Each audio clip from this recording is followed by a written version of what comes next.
All right, test now. Ah, man, what a disaster. What a disaster. All right, I apologize. No audio. For whatever reason, my wireless turned itself off, and the music was playing in the background. Yeah, I'm discombobulated, guys. It's been since Friday. It's been very stressful, but you know, stand in the breach. Take it. So, to sum it up one more time, the CMEs are coming. 2 large CMEs are coming. The frequencies on the Schumann not only are getting more defined, but they're getting stronger. So, Mark, this is what could be affecting you.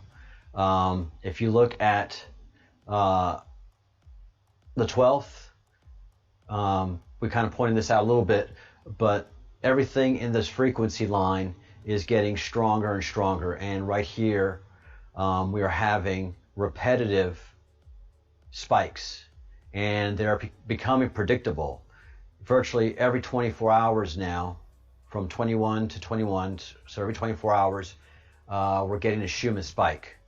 This isn't exactly 24 hours, but it is within 22 hours. Just getting massive low frequency spikes. They're not complete frequency spikes.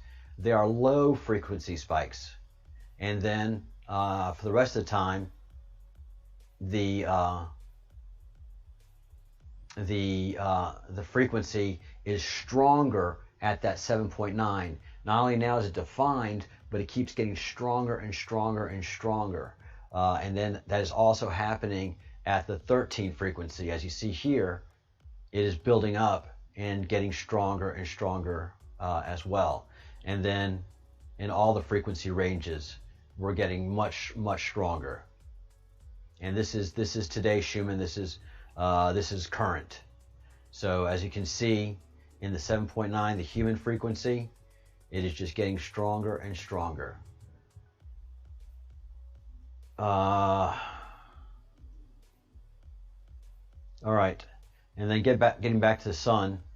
Capture here today. Look the at this. The sun is having massive ejections. We zoomed out. We get it.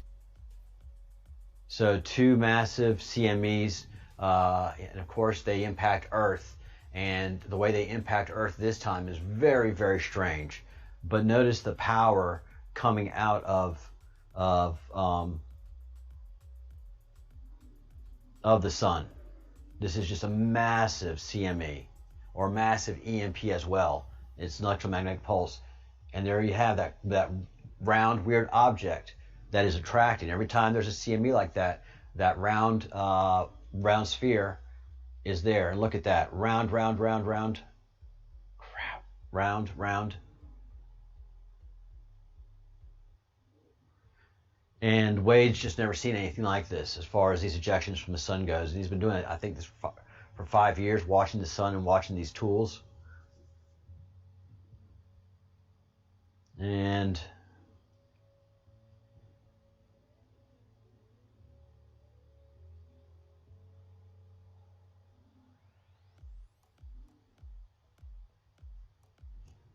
then this is the CME going off.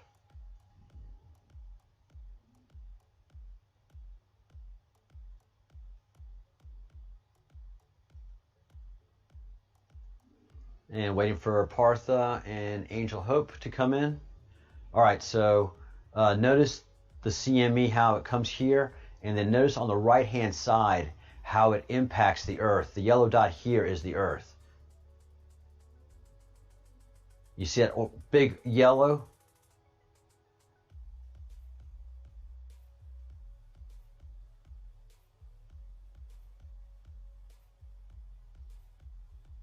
All right, so the CME hits the Earth here.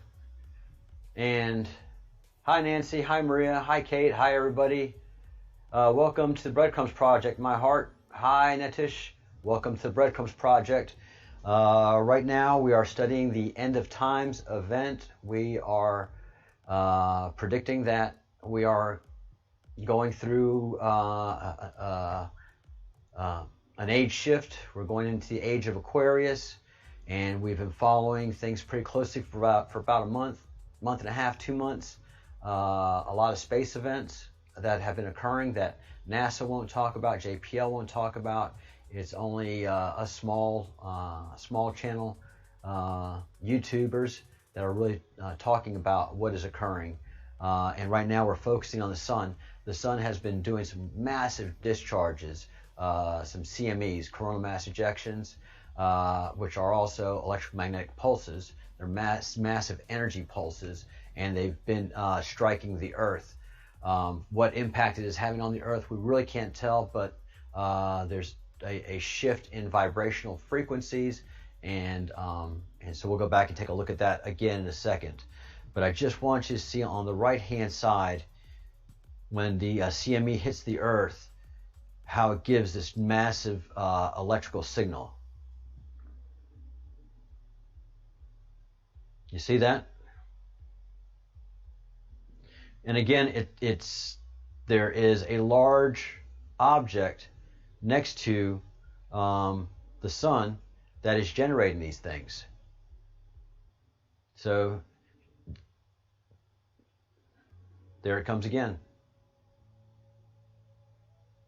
So it's just having, the CMEs are hitting our planet like never before, and they are having effects on our planet like never before, and we have to interpret these as best we can. And then finally, I'm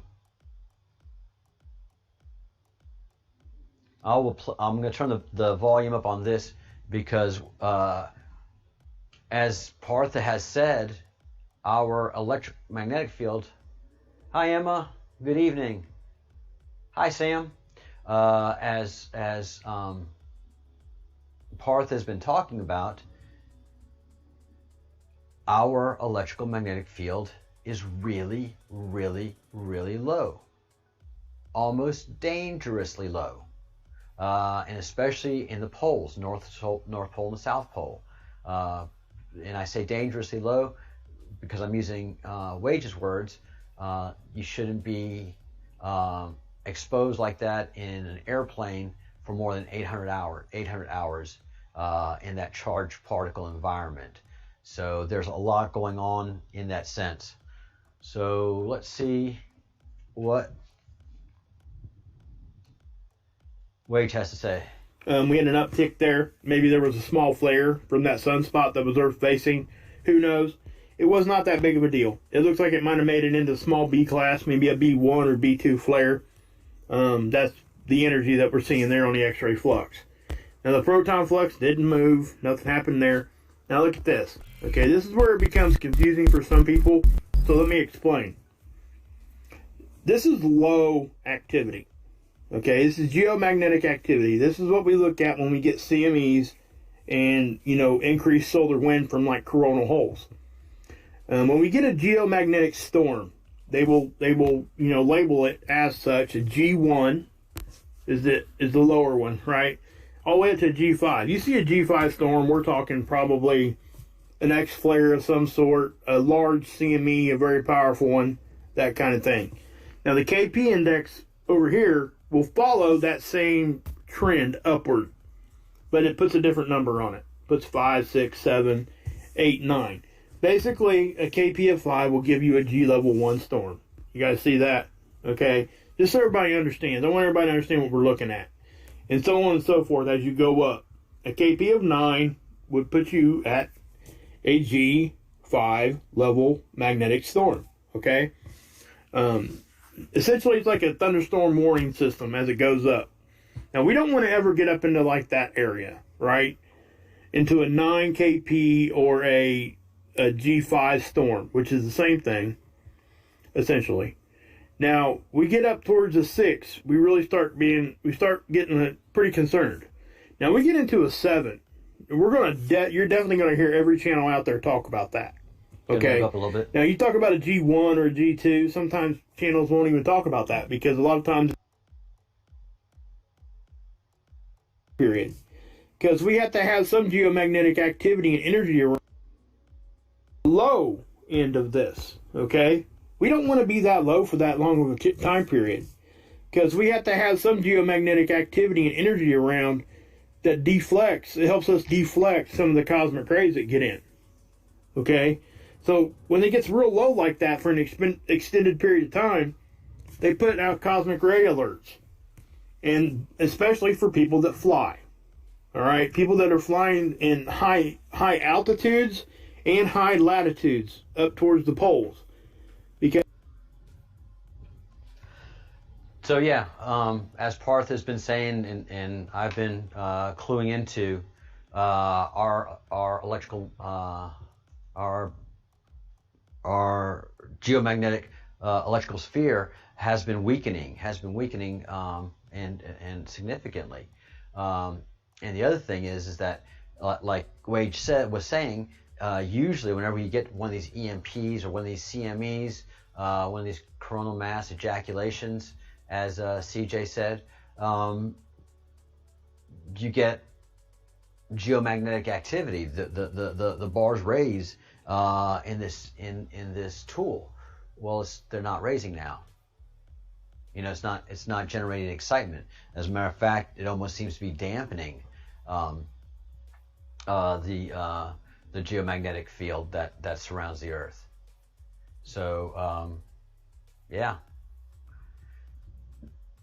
These are interesting events, and usually they're pretty explicable. Last year they were very explicable as far as Wage was talking about, but over the last 2 or 3 months, whatever's happening to the sun is truly bizarre and inexplicable. So he's just analyzing it. He sees what's happening, he tells us about it. He doesn't know how it is happening. What we do know is that there is some kind of globe that's parked next to the sun, and that it's whenever one of these large CMEs happen, it happens next to the globe, and it just basically covers the globe. And then the CME goes either off into space or impacts the Earth, and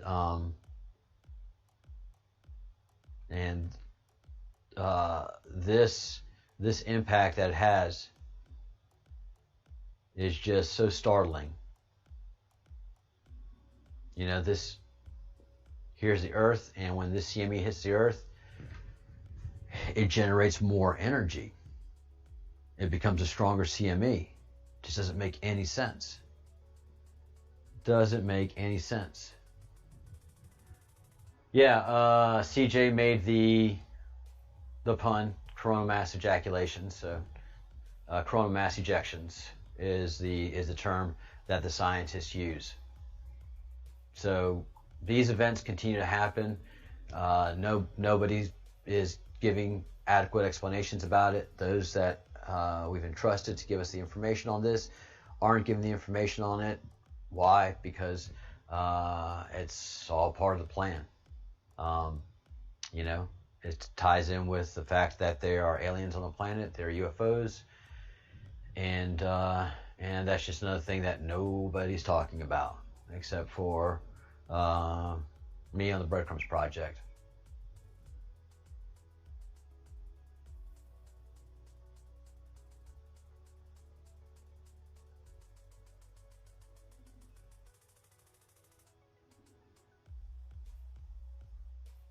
Yeah, it's happening. It is definitely happening. The tools and the measurement devices, you know, they're telling you that something's going down. It is definitely you know, here again is a Schumann tool, and it's been consistently giving off the same information as as the satellite imagery from the sun. So those things are going on, and those things are happening. And just seeing if nope, Partha and Angel Hope have not made it in. And I think Angel Hope is going to be talking about the Tree of Life this evening. So that'll be going on. And again, this didn't just start. We had unusual government activity starting way back in 2016 with Oumuamua coming in, and then 2018 FBI and national security agencies raid the solar observatory in New Mexico, Alamogordo, New Mexico, and shut it down for a week, as they did also for the post office there. So all this is just tied into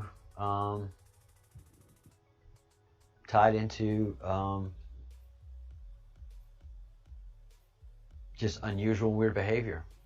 And we saw the video of the two spheres passing in front of the sun and going in different directions. And it's kind of cute that NASA wanted to say, "Oh, that's the moon doing two passes." What, to do a U-turn and then come back around? So that is just frustrating stuff. So we have to continue with our own work and do our own investigation, even though people come in here and say we're crazy and hey, you bunch of flat earthers, or Jesus is the answer. All you're doing is sinning. So everybody's going to come in and yell at you for something, man. It's just the way it is. Nobody likes anybody anymore. Everybody has to shut each other down and can't have a conversation without yelling at each other. Cancel culture. But, you persevere. That's what Partha's done. That's what I've had to do. And that's what Angel does as well, We're not winning popularity contests. We're researchers, and we bring our research to those to our stations, and you don't have to sign something and say, I believe this, I believe that, I raise my hand to this. Pick what you want, leave the rest. So all of this unusual activity is left all kind of questions unanswered, and that's what we're doing here is answering the questions. We also a YouTuber was nice enough, one of our fellows at Chrome was nice enough to point out that, and I'll work on that tomorrow. Where are you? Where are you? Where are you? Where are you?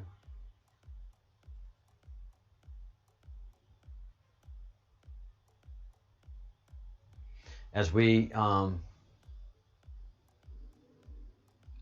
continue to do our focus, this is again having to do the activity that is shown in the sun ties in to what we are seeing in the Q, and so the Q map and Wages World and a couple of other channels are the only ones that are talking about the solar activity, the solar flashes, and it may be building up to a great solar flash, but up here we have prepare for solar flashes, and that's what we had a fellow at Chrome point out today. We have our solar flashes that are hitting us, and they're appears to be a great solar flash that that there will be survivors of. So that's a very interesting line of investigation that we're going to have to look into. So right now, definitely we are having solar flashes. I hope we're prepared for the solar flashes, trying to take care of our mental and spiritual states. But as it says here, the survivors of the great solar flash will depend upon their mental and spiritual state. Practice meditation, compassion, forgiveness for all beings, and as we've been talking about in with Partha and Angel, this is prophesied in every historical religion. And basically down here is how Partha and Angel Hope came into our conversation, was to educate us on Yoga Fire, Frashokoreti, and Ecropsis, and Samatvatka Fire, which are all basically holy fires. And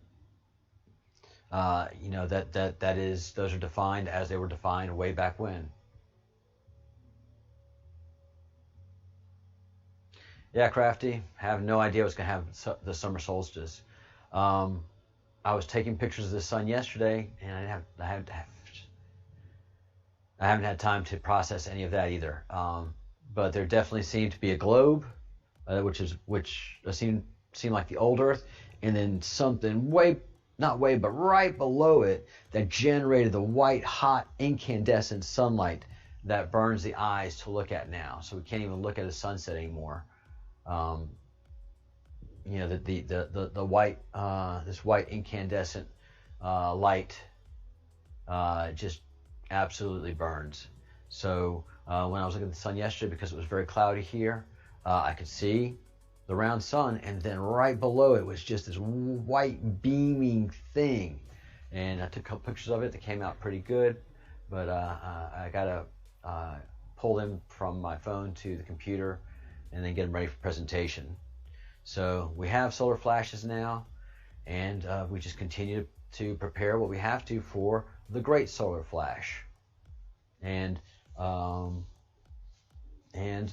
you know, again, Partha and I talk about the sun being an electric sun. It's electrical in nature. And you talk to any academic physicist, any academic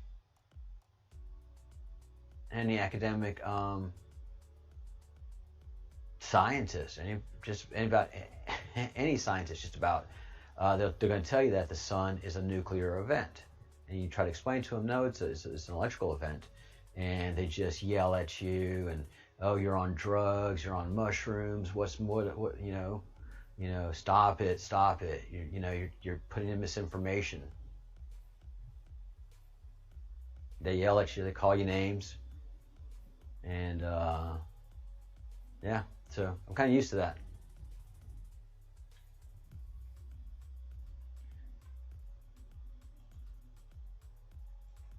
And all this goes hand in glove with the big overlooking and overarching QMAP, which talks about the Great Solar Flash and the Great Awakening. And we're the only group of people that I know that are talking about this, the Great Solar Flash.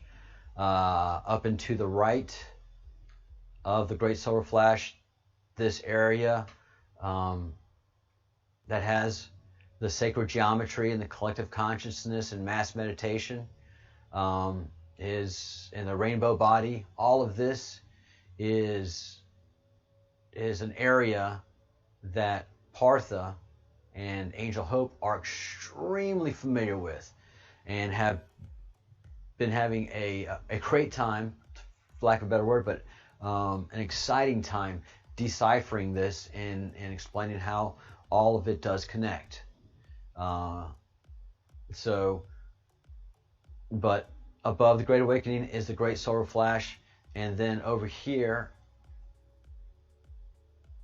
is my little area, the rabbit hole, but the studying of the sun.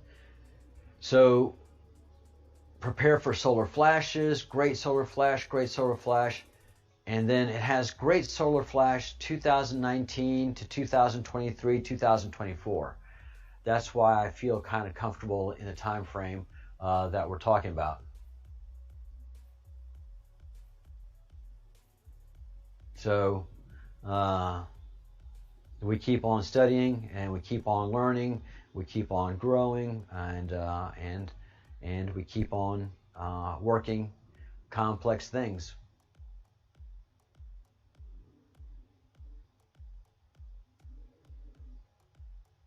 It's I look at the map, and then I look at the skies, and I talk to Partha, and the astrology all relates and makes sense to this this Great Awakening Q map. So all we can do is continue to study it. This is all beyond my expertise at this point. The Q map, I have to rely on subject matter experts like Partha and Angel to bring in the information that makes sense of what we're seeing. So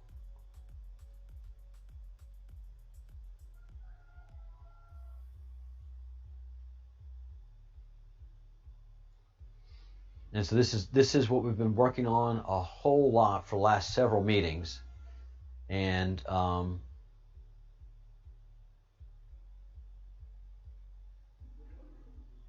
as we come in today,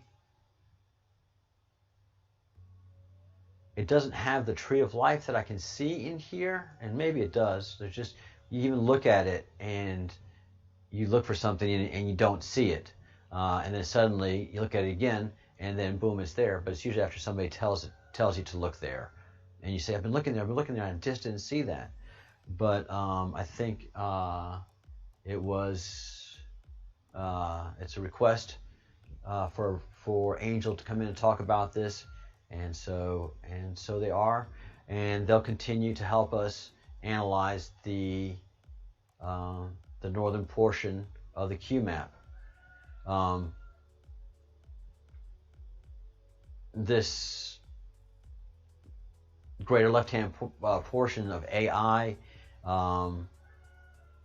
and Draco Reptilian Alliance and Dark Fleet, offensive space fleet beyond the solar system. That's just stuff that, if we can find a subject matter expert on that, then we'll bring him in. So it's just bringing in people as we need them to help decipher what we have and what we have going. Let's see.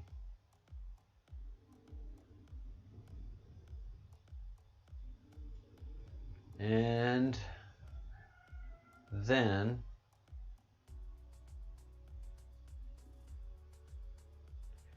let's go into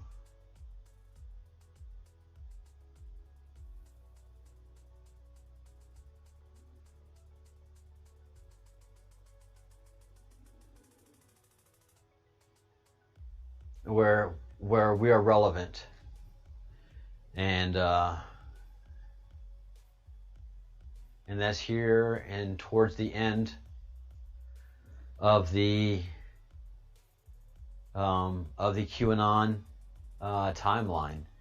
And so there hasn't been anything really further to update this part of the map.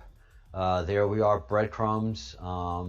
There is Kabbalah, which has to do with Epic and the Pleiadian guidance, and the famous Soros-Roth's Saud triangle that we're challenging. And Q folks say is President Trump, so he's supposedly tied in through all of this. And the QAnon, the Q has been very, very powerful. This is all being channeled by a young man by the name of Dylan Monroe, and he has been putting this together through his shamanistic practices. So he feels like this is something that's been going on around the world for thousands and thousands and thousands of years. But all of this is starting to come to a focus as we go into the age of Aquarius.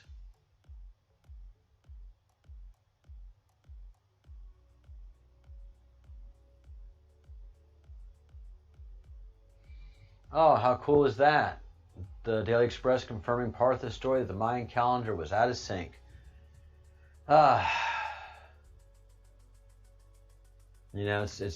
It's the rewards that you have when you're fighting a good fight. And it's good to have allies. Hey, Marshmallow.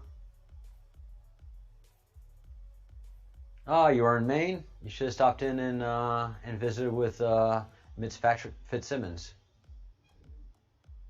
He's up there in the Maine area.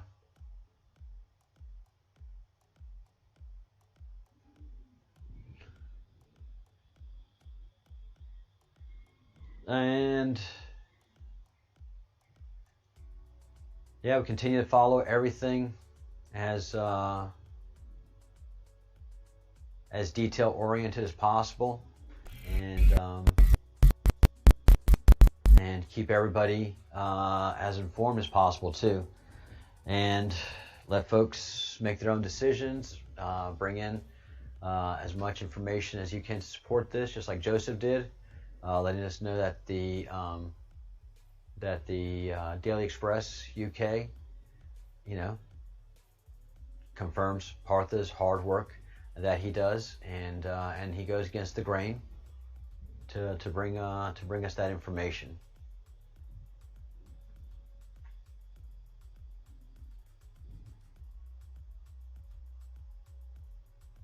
All right.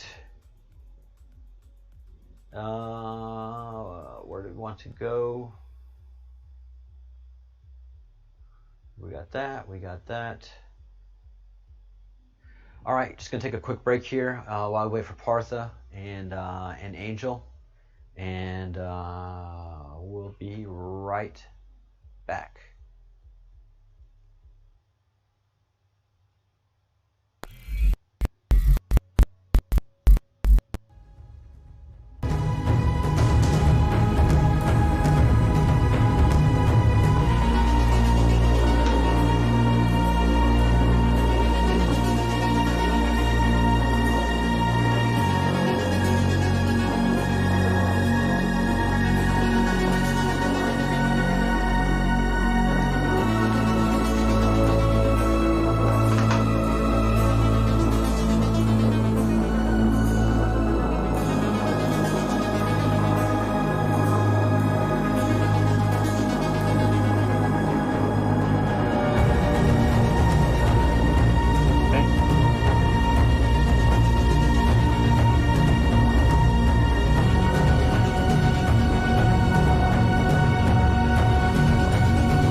All right.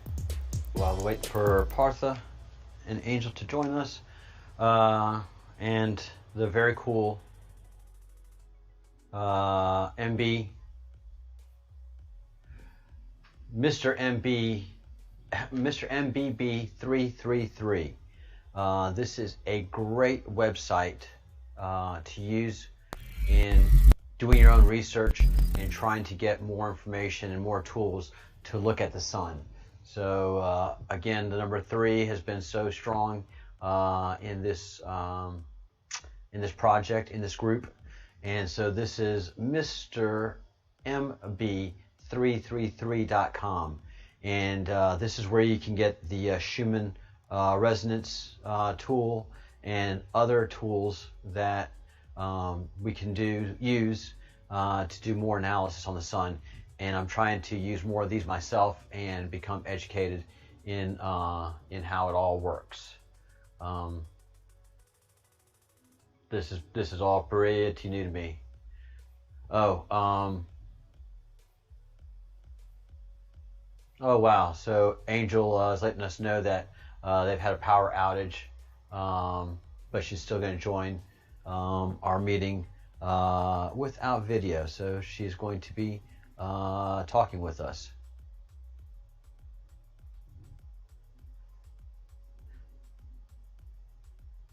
And whenever the power comes back on, she can go to video. Sometimes life in more rural areas can be kind of rough.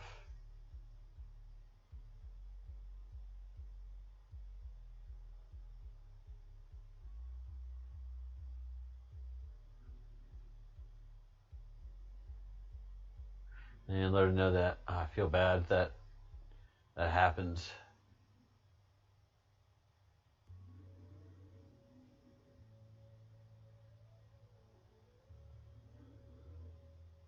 Yeah, sometimes we can take a lot of these comforts of home and a lot of these modern comforts for granted. So that's one of the things I like about living in rural in rural Spain, is life's a little more rugged. You're a little closer to earth here. Power outages and not having some services available, that happens out here. So you kind of try to keep that kind of exposure limited, and you do. That's just good country living. So Parth, and I have not heard from Partha yet, but Angel will probably give us an update on that as well. Hoping everybody is doing well today. Things just keep moving very, very, very fast. There's Partha. Partha's not talking today. That's right. Partha is extremely busy.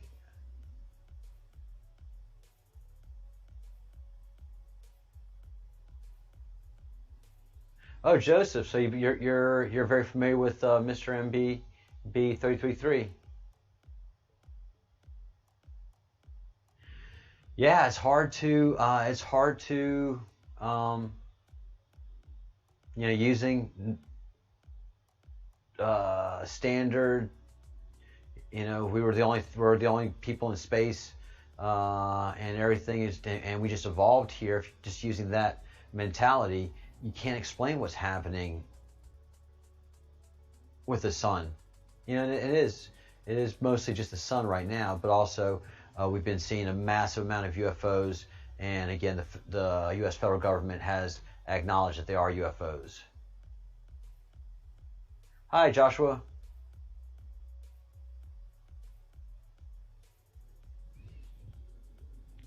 So, wait. I think we do have Angel. Hi, Charles. Hello. Yeah. So there was no current, electricity, and just it has come again. So I jumped in. Yay. Yes. All right. Yes. So you're talking about the Tree of Life? Yeah, Tree of Life. Hi, everyone. So without wasting much time, okay. Yeah, you have to make me host for that. All right. Yeah.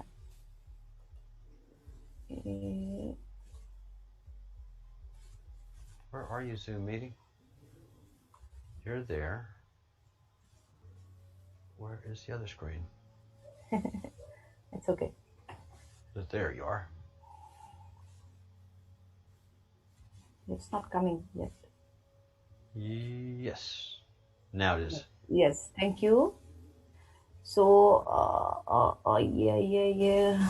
Where will we?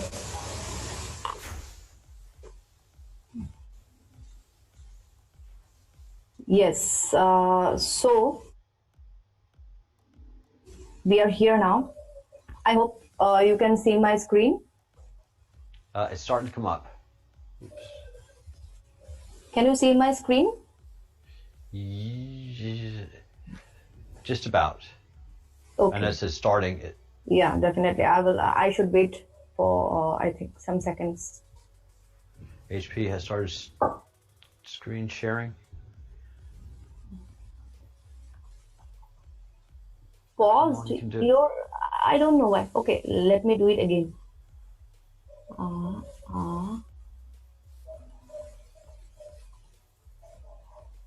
Yes, I think now it's there. There you go. Yeah. So can you see me now? I'm in my. Yes. Yeah. So first of all, now today, as per Charles' request and Charles' advice, today we are going to discuss about tree of life. And if we jump directly, what is tree of life, the tree of life?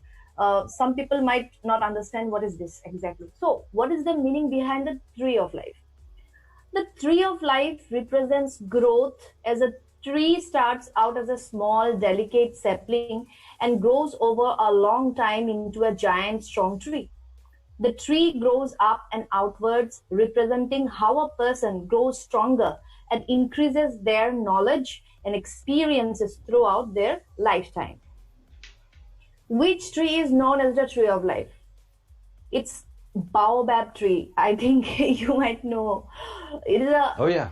yeah. Very famous. So, yes. So which means that during the rainy season, it absorbs and stores water in its vast trunk, enabling it to produce a nutrient-dense fruit in the dry season when all around is dry and arid. How beautiful is this? This Yes, is very. how it became known as the tree of life. So this tree grow in 32 African countries. What does a tree mean spiritually? In spiritually, tree has a very symbolic meaning. So, what does the tree mean spiritually? The ancient symbol of the tree has been found to represent physical and spiritual nourishment, transformation and liberation, union and fatality. They are seen as powerful symbols of growth and resurrection. In many of folk religions, trees are said to be homes of spirits. So now again, we are coming to Kabbalah, and I'm going to give a brief introduction to Kabbalah, because this tree of life is a part of Kabbalah. Definition of Kabbalah. Kabbalah is a medieval and modern system of Jewish theosophy, mysticism, and it is marked by belief in creation through emanation and cipher methods of interpreting scripture, a traditional, esoteric, occult, or secret matter, esoteric doctrine, or mysterious art. So, Kabbalah key is to activate God energy. Let me remind that also. The first key, as per Kabbalah, to activate God energy within yourself is be the provider like God, to be one with God. This same thing also being discussed in the Law of One book also. So in Law of One book, it is said that mostly we have to give. We must act from a place of the provider and a giver. So simply as if you want to become God, then you have to act like God himself. God is definitely a father or mother figure who always gives, like he is parent or she is parent. So the second key to activate God energy as per Kabbalah is love others like you love yourself, because we all are one actually in reality. So that is done. So now we are coming to today's presentation and today's class itself or discussion. So it is about the tree of life and the 10 divine utterances. Utterances, simple meaning, actually it's like God's 10 words. So this is Kabbalah, flower of life, sacred geometry. So I'm also honoring this tree of life. I'm also wearing a sacred geometry, flower of life pendant. So this is very beautiful. Even people can wear this symbol, sacred geometry, like anything. This is very sacred for us. So astrology, Kabbalah, tree of life. While astrology maps the energies of our solar system and galaxy, Kabbalah explores the entire creation. See, by astrology, we can measure the energies of a solar system and galaxy. But Kabbalah explores the entire creation. Physical, astral, and whatever lies behind, hidden and beyond. The tree of life blooms in the center of the mystical garden of Kabbalah. It functions as the spiritual organizer for all cosmic navigators who can use its ever-present power to improve their lives and climb their way closer to God. Kabbalah teaches us how to transform ourselves into cables that transmit the divine to the earthly and to bridge via the energetic magic of the tree of life, the above and the below. Tree of life and 10 spheres. The tree of life is made of 10 archetypal energy spheres or Sephiroth in Hebrew. I hope you know everything about this because you're Jewish, right? I am in practice, yes. Yeah, very beautiful. Only one of the 10 spheres of the tree of life represents the physical existence that we can touch, hear, smell, and taste. The other 9 all designate some form of dark matter, the ethereal mysteries of the creation that resonate beyond our material world. So this is a beautiful picture of Sephiroth. See, Ket, Bina, Din, Hod, Yesod. See, my pronunciation might be wrong. Shekinah, Nejah, Hesed, Hokmah. So this is like this. Very well. Yeah. And see, this image, forget about everything. Like, forget our language, forget the name of the religions, forget about the root of the thought. Just see these two pictures, almost similar like the threefold Nadi system in India, in Vedic system. Shushumna, Ida, Pingala. I have shown this earlier. There are 3 Nadis, right? Shushumna, Ida, Pingala. So this is like 3 branches, main, 1, 2, 3. And they become one. So this is very similar. Tree of life and 10 spheres. The 10 spheres, okay, oh my God, can be seen as a 10 words or 10 magic spells spoken by God at the creation of the cosmos. These 10 divine utterances emitted ripples of energies that radiated into the emptiness of space, eventually blending and coalescing into everything we see around us. Kabbalah assigns a distinct name of God to each sphere. That name, mantra or magic spell, functions as an invocation of the energies of that particular archetype. And just as God uttered these 10 words to manifest the energies of the cosmos, you can speak or chant these 10 names to encase yourself in the ethereal energy you need most. For example, if you would benefit from a more intense connection to the sphere beauty, the sphere of balance and health, you can amplify that relationship simply by imagining yourself sitting in a golden sphere, the color of the sphere beauty, while chanting the name of God for beauty, Yod, Hey, Wah, Hey, Aloha, Vadaat. I don't know the pronunciation, Yeah, but no, you did good. yeah. So this is, see how beautiful. It's actually hand, I think it's a sketch, hand drawn. Very beautiful. Yeah, when I first heard Hebrew, Yeah. I was very, very, very moved, and it was during a prayer service, Yeah. And it just the language and the rhythm and the utterances and the Ancient. way they're uttered is incredible. Ancient.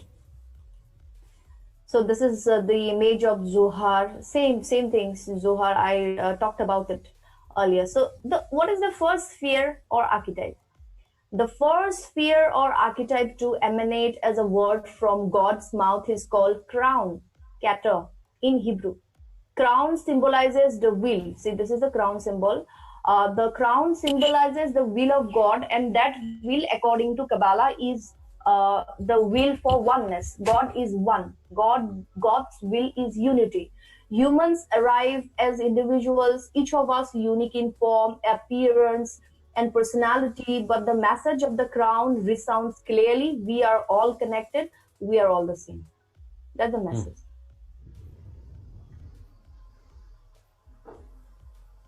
See, this is a beautiful tree. Those who doesn't know about Kabbalah also, they can see that there are many branches, there are many roots, but the thing is that this is one and only tree. Chokmah or Hochmah, wisdom. The next word uttered by God was wisdom. First was definitely beauty, and the second was wisdom. Wisdom represents reflection, meditation, intuition, and insights.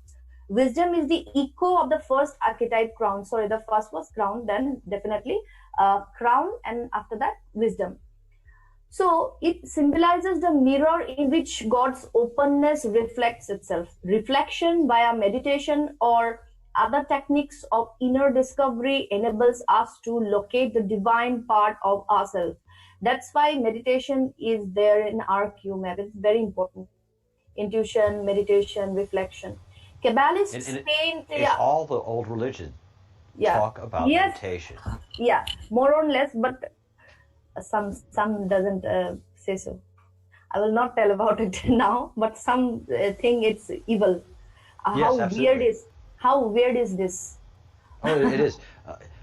There is a ruling in Spain by the Spanish bishops, the Catholic bishops, that the practice of yoga is demonic and evil. No comments. It should not be practiced. What can I say? No comments. But I am going to do. Exactly. I'm going to do it because I know. It's very simple, isn't it? Very simple and basic, in fact. So and one more thing. Yeah. Before these proclamations that these bishops made, did they do any research on yoga? Did they visit any yoga practitioners? Did they spend any time within the yoga community to understand what yoga is before they deemed it such? No, they just went on hearsay and did zero research. It felt good to call it evil. Move on. That's unfortunate, I think. And if they contacted, I think if they would contact, I think they would start doing themselves. Absolutely. So beautiful. Yeah, it's so beautiful. How is it bad to balance your mind and body, heart and soul? Like how? How? Yeah, some people, some souls, some fraction of the society wants that dependence, that you should depend on something else than yourself. I think we should depend on ourselves also, because we are parts of God's. We are part of God, and I think we all are gods.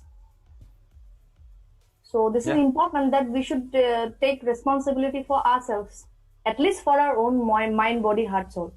That much we can do. And do our own research, ask questions, and find answers. Yes, that's why we are here. That's why we have incarnated here. Amen. Amen. Amen. Yes. So Kabbalists paint wisdom in silver gray to signify the wisdom we attain as we age. Gray also suggests that life is not black and white, all or nothing, good or bad. Wisdom correlates not to any particular planet, but to zodiac wheel in its entirety. It is wise then to examine the entire complicated, circular, endless picture. As the source of the astrological wheel, wisdom also generates and oversees the divine astrological contracts that guide our paths here on earth. Name of God, Yod Hey Vav Hey. Please pronounce this for me, Charles, please. Yeah, Yod Hey, Vav Hey. Yod Hey Vav Hey. Okay. Yeah, Vav. Vav. Okay. Bina. Understanding. The word understanding bina follows next. No wonder few of us can understand wisdom. Wisdom arrives in the creation before the sphere that gives birth to understanding. The third sphere imparts the energies we need to comprehend ourselves, our identity, and our mission in life. It brings us logic, science, education, and discipline, as well as the concepts of time and space that provide a structure in which to practice all that science and discipline. This sphere is colored dark indigo. This is definitely a flower of life. This is tree of life, and this is flower of life. How beautiful is this? Perfect. Yeah. All connected. Yeah, all connected. Bina Saturn. Understanding represented by Saturn highlights the area of life in which you must practice persistence and focus in order to succeed and grow. Saturn helps us in the understanding of our tikkun, fixing our soul, as well as with the construction of a structure such as regular yoga, meditation, community, and service that will drive that rectification. Name of God, Elohim.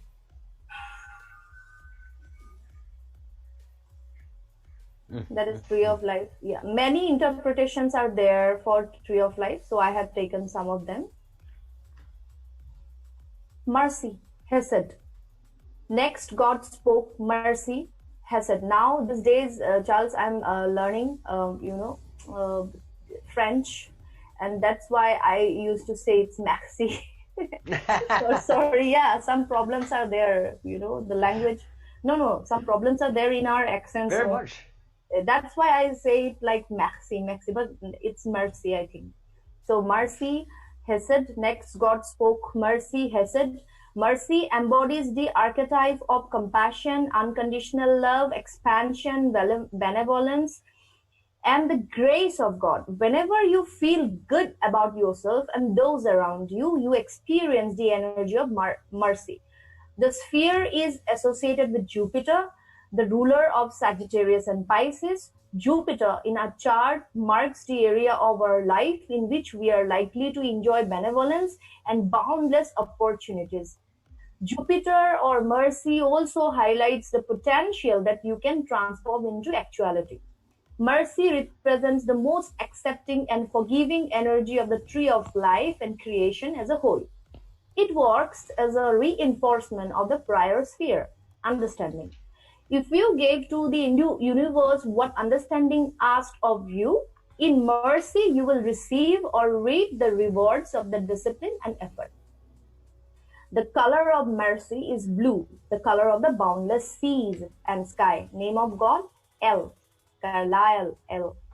The tree of life. This is also another interpretation. This is very beautiful. See, I told you about Shushumna Ida Pingala, and see, Ida Pingala Shushumna. Can you see that? I can, yes. Three nadis, chakras. So these are all connected. Yeah, and all of this had to do with astrology as well. Yeah. Yes. Astrology ties in with ancient Jewish faith and Jewish mystical practices. Yeah, astrological wheel or zodiac wheel, they say. Severity. Jevura. Yes. The fifth god uttered severity, Zavura, which in Hebrew translates to heroism, bravery, or valor. This sphere resonates with strength, power, pure energy, and force. It can also be severe. The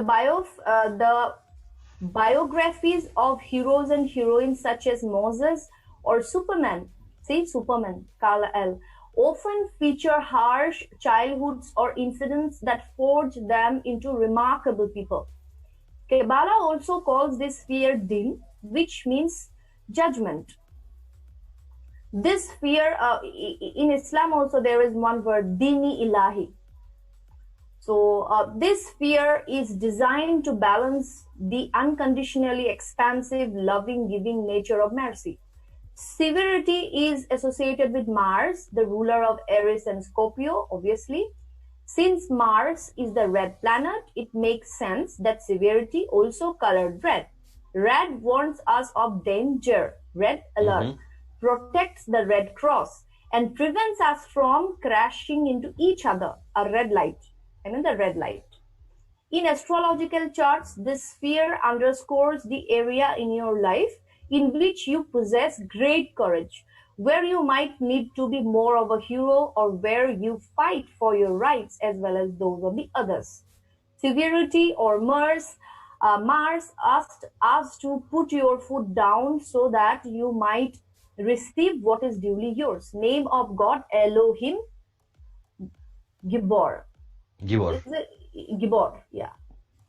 And you have to make this point. In going through a hero's journey, you're going to have struggle. Yeah. You're going to encounter evil. You're going to have headwinds. And part of being a hero is overcoming what is put before you. It is not surrendering. It is not being popular. It's not making everybody happy. You are a hero in the face of adversity. Exactly. Acceptance. Valor, acceptance, right? So beauty. Tiferet. The sixth word in God's divine poem was beauty, Tiferet. Located in the heart of the tree of life, beauty balances constriction and expansion, feminine and masculine, Ardhanarishwara, Shiv Shakti, as we call here so, and the above and the below. Some Kabbalists dub it the throne of God, and beauty is therefore associated with the higher self as well as the sign Leo. My rising sign is Leo. The color of the sphere is bright yellow or gold. The letter is also the color and the name of the most acclaimed of all metals, and by far the most regal and royal. Beauty teaches that God's presence is felt most profoundly when you balance giving with receiving. There should be balance between yin and yang, masculine and feminine, everything. So judgment with forgiveness is also important. There should be a balance between this judgment and forgiveness. Health, happiness, children, playfulness, and love all emanate from this beloved archetype. Such as all the spheres revolve around this central sphere. This is the central sphere. All of the planets orbit the sun, the primary symbol of the astrology and the celestial body associated with beauty. The location of the sun in your chart describes the area in your life in which you can express most fervently your highest good and emit the greatest amount of light upon your fellow sentient beings. Name of God, Yod-Heh, Vav-Heh, Eloha, Vadat. Very good. Yeah. So this is some occult anatomy. We'll come to it later. Eternity, Najak. Then God whispered the word eternity, Najak. This marvelous archetype brings pleasure, art, talent, and all slices of life that provide us with sensuous joy. Because this sphere governs pleasure, it also generates the mechanism of repetition and reproduction. For example, when you dine at a delicious restaurant, you generally yearn to repeat that experience by going back there again and again.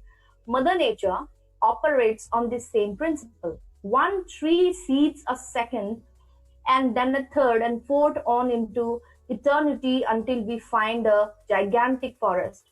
Green, the color of nature, is the color of the sphere. Eternity embodies the energy of Venus, the planet affiliated with both Taurus and Libra.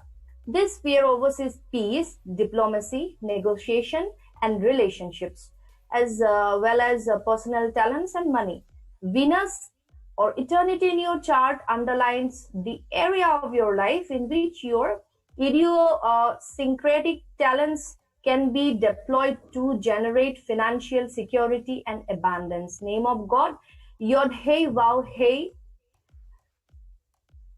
Jevaot, I think. What should be that pronunciation? Please guide me. Zetvot. Jetbot. Yes. Wow. Hey And- wow. Hey Jetbot. Okay. And notice, making money is not a bad thing. Working Obviously. hard and being successful is not a bad thing. Yeah. And ultimately, it's the upper part of your mind that is the diplomat and that works to resolve issues. Yes. You have every right to work hard for your family and for yourself. Splendor or Hod. The eighth word spoken by God was splendor or Hod, which is Hebrew for reverberation. This sphere enables communication, that most human characteristic which demands both speaking and listening. Splendor guides commerce, business, and trade. It enables us to absorb the messages, signs, and synchronicities that we encounter so that we can translate and transmit them to the rest of the humankind. Splendor is associated with magic, spells, and the ability to manifest mind over matter. Orange, the color chosen to herald the new millennium, our information age, is the color of the sphere. Orange, the color. The Mercury, the planet linked to Gemini and Virgo, is its ambassador. In your astrological chart, splendor or Mercury signifies your antenna, highlighting your style of communication as well as your strengths and perhaps your weaknesses when it comes to conveying and receiving messages and knowledge. Name of God, Elohim, Jetvot. Very good. Yeah, I'm learning. Pronunciations, I sometimes fail.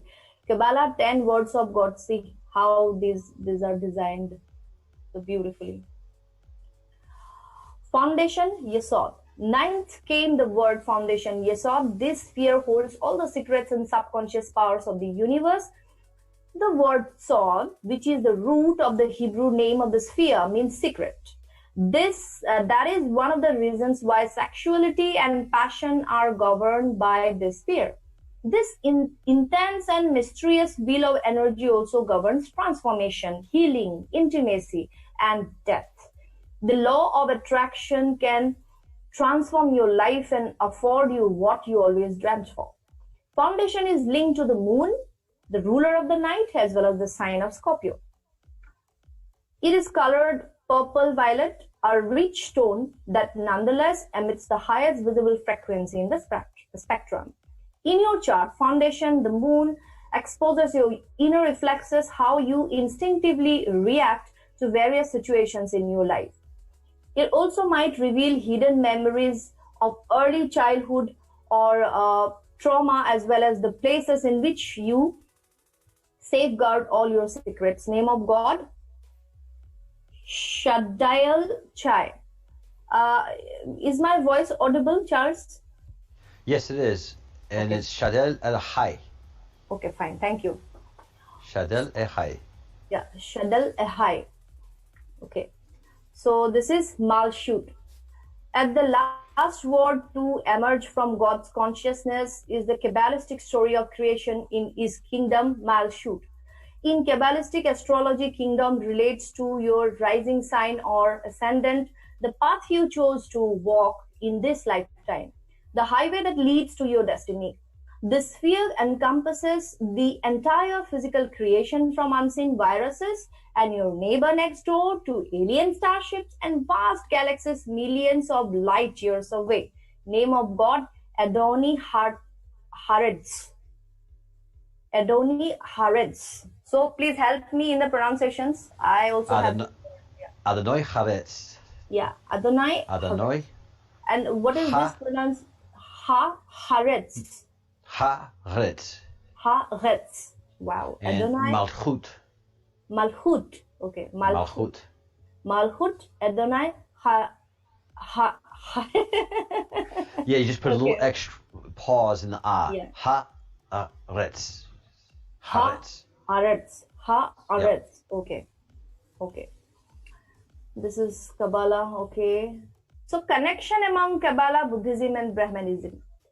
The esoteric doctrine teaches like Buddhism and Brahmanism and even the Kabbalah that the one infinite and unknown essence exists from all eternity.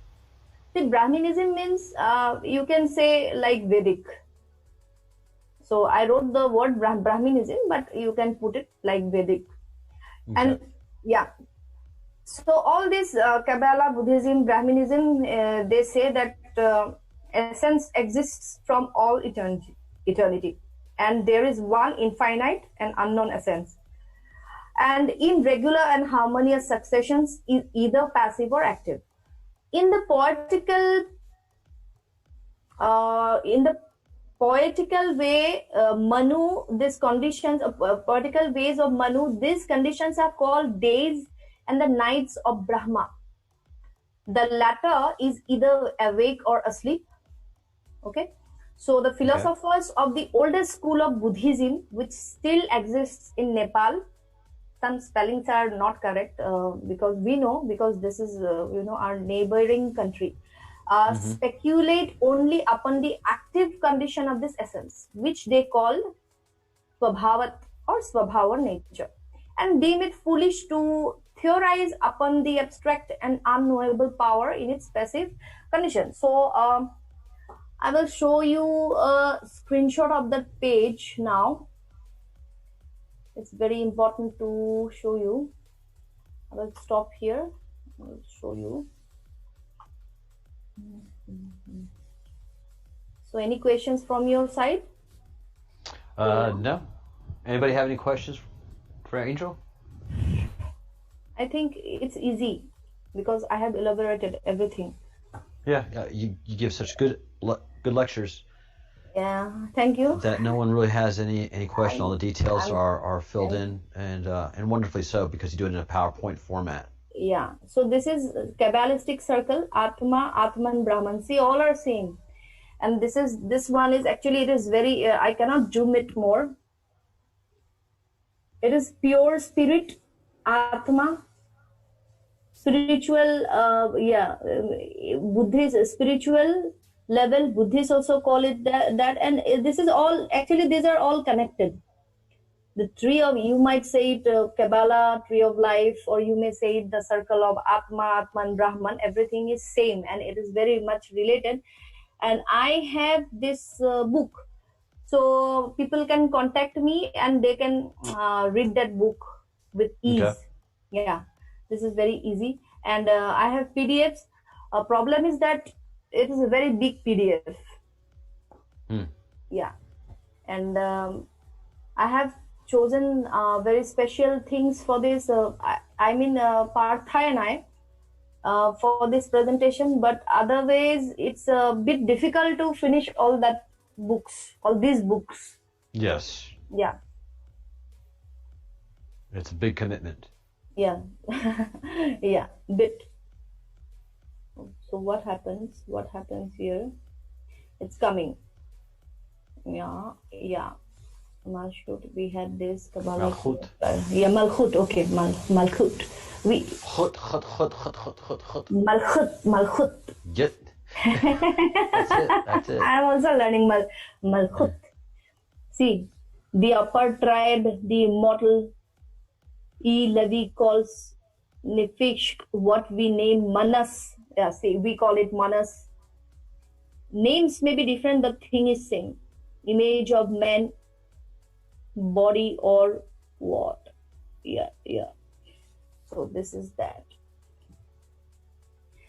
Now, Akasha, astral, light, Fuhat, electricity. What is the connection amongst all of them? All the Kabbalists and occultists, Eastern and Western, recognize the identity of father and mother with the primordial ether or Akasha, astral light, and B, its homogeneity before the evolution of the sun, Cosmically for heart, I told, I think I said you about this. Okay. Oh no, sorry, that's not correct. So evolution of the sun cosmically for heart, for it is a cosmic electricity. Fohat hardens and scatters the seven brothers, which means that the primordial electric entity, for the Eastern occultists insist that electricity is an entity electrifies into life and separates primordial stuff or progenic progenetic matters into atoms themselves, the source of all life and consciousness. There exists an universal agent unique of all forms and of life that is called OD or OB and OR, active and passive, positive and negative, like day and night. It is the first light in creation. Eliphaz, the first light of the primordial Elohim, the Adam, male and female, or scientifically electricity and life. In fact, there is another very beautiful book from one author. I just forgot his name. We have that book, and we have made videos on that book also. Next time, I will discuss about what is Fohat and electricity, Kundalini serpent energy. Yeah. And don't leave the side right here. I have feedback in my headset, so let me take it off. There are two questions. First of all, cosmic electricity and the what Parth and I talk about, the electric sun, and the sun having a spirit and a soul, and the sun being a being. Yeah, that's right. And this speaks to it. Yes. And Joseph had a question. Yeah. To whom are many referring when they say Kabbalah? Cabal. Kabbalah. Kabbalah. Yeah. Simply, it's Kabbalah. I mean, Kabbalah means definitely the Jewish mysticism, and who practice this Jewish mysticism or who studies this mysticism are Kabbalah people. I think so, in simplest form. Okay. Yeah. Just shamanism, but shamans practice shamanism, so they are shamans. Yes, and So, I've been with a Kabbalah shaman once. Yeah. He did a reading of me. Yeah. And he sat with me in a room for a half hour. Yeah. And had his hand up and was reading me, and apologized because he said he couldn't read me. Oh. I'm the only person that he's ever been with that he couldn't read.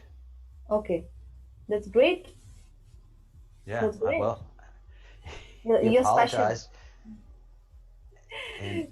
And he was moved by it. He doesn't understand it.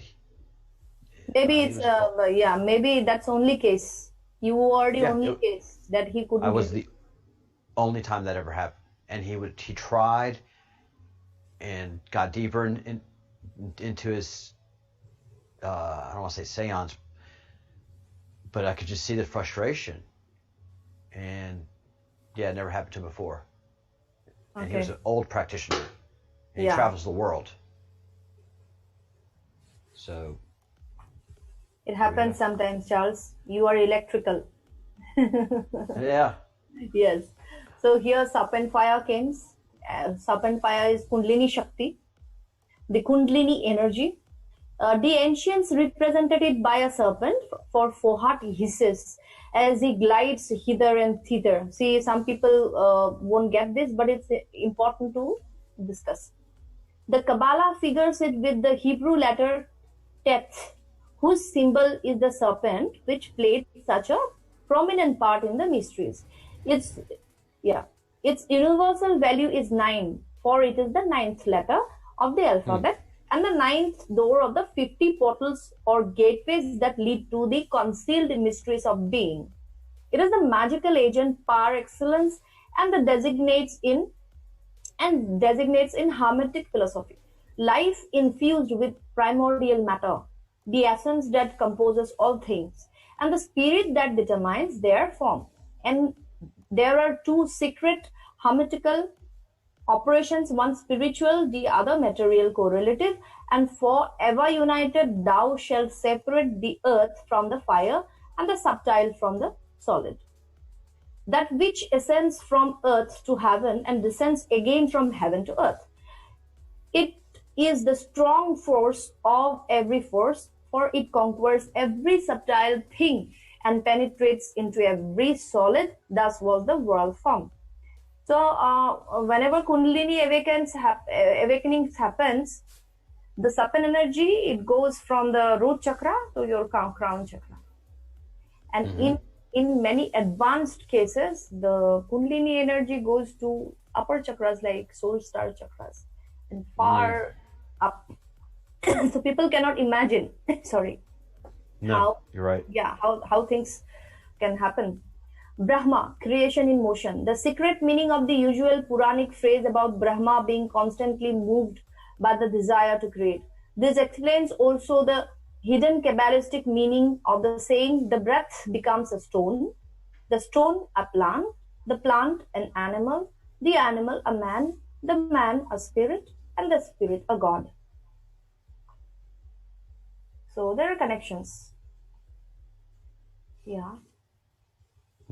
Yes. This is also true of like Elohim.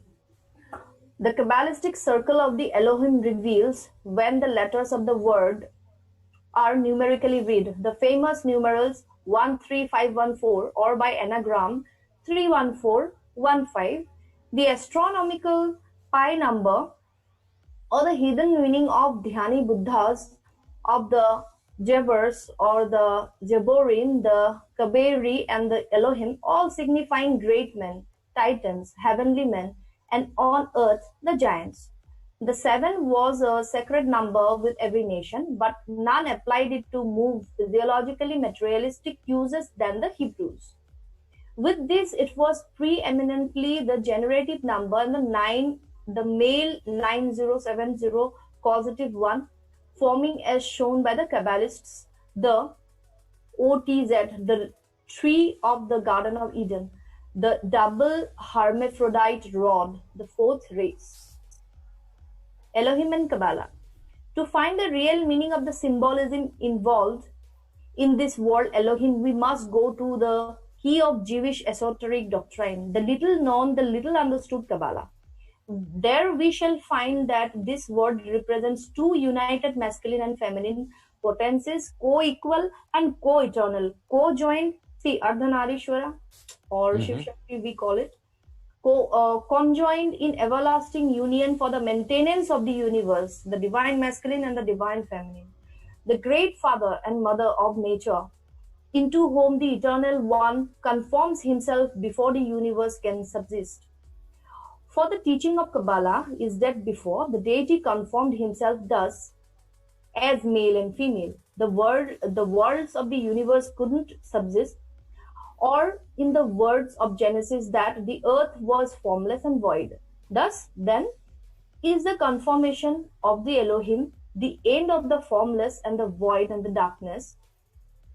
For only after that conformation can Ruach Elohim, the spirit of the Elohim, vibrate upon the countenance of the waters.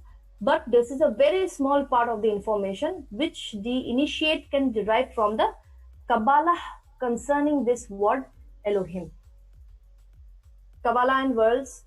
The eternal cosmos, the macrocosmos, is divided in the secret doctrine like man, the microcosmos, into 3 principles and 4 vehicles, which in their collectively are the 7 principles. In the Chaldean or Jewish Kabbalah, what's this pronunciation? I think you know. Jewish Kabbalah. Chaldean or Jewish Kabbalah, the cosmos is derived into 7 worlds: the original, the intelligible, the celestial, the elementary, the lesser, the astral, the infernal, Kamaloka or Hades, and the temporal of man. In the Chaldean system, it is in the intelligible world, the second, that appear the 7 angels of the presence or the Sephiroth, the three higher ones being, in fact, one and also the sum total of all. They are all also the builders of the Eastern doctrine, and it is only in the third and celestial world that the seven planets and our solar system are built by the seven planetary angels, the planets becoming their visible bodies. Hence, as correctly stated, if the universe as a whole is formed out of the eternal one substance or essence, it is not that everlasting essence, the absolute deity that builds it into shape. This is done by the first rays. Again, the rays, it is in Kabbalah also, the rays of the angels. The angels or Dhyan Chohans that emanate from the one, that day we talked about them, the one element which becoming periodically light and darkness remains eternally in its root principle, the one unknown yet existing reality. That's true. And see, seven divine lokas and seven infernal lokas. Seven divine lokas, Bhuloka, the earth, Bhuvarloka, the space between the earth and the sun, Munis, this is as per Vedic thought. Svarloka, the space between the sun and the pole star, Yogis, Maharloka, the space between the earth and the uttermost limit of the solar system, Janarloka, beyond the solar system, the abode of the Kumaras who do not belong to this plane, Taparloka, still beyond the Mahatmic region, and the dwelling of the Vairaja deities, Satyaloka, the abode of the Nirvanis who get Nirvana. So this lokas we can call as like dimensions or densities. And Nirvana is what? Nirvana is moksha, salvation from everything, salvation or mukti or freedom from the ties of or the circles of death and what?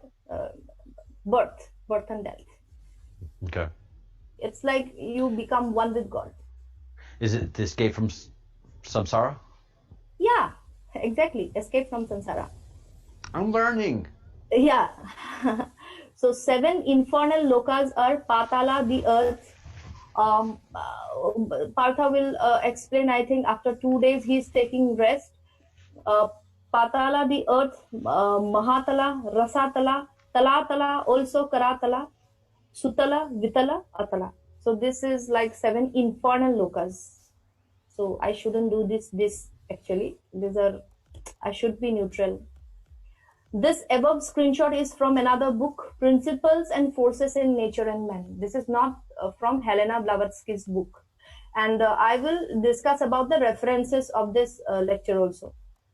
This is our tree of life. References. So there are 4 fat books. Each book is like 700 pages.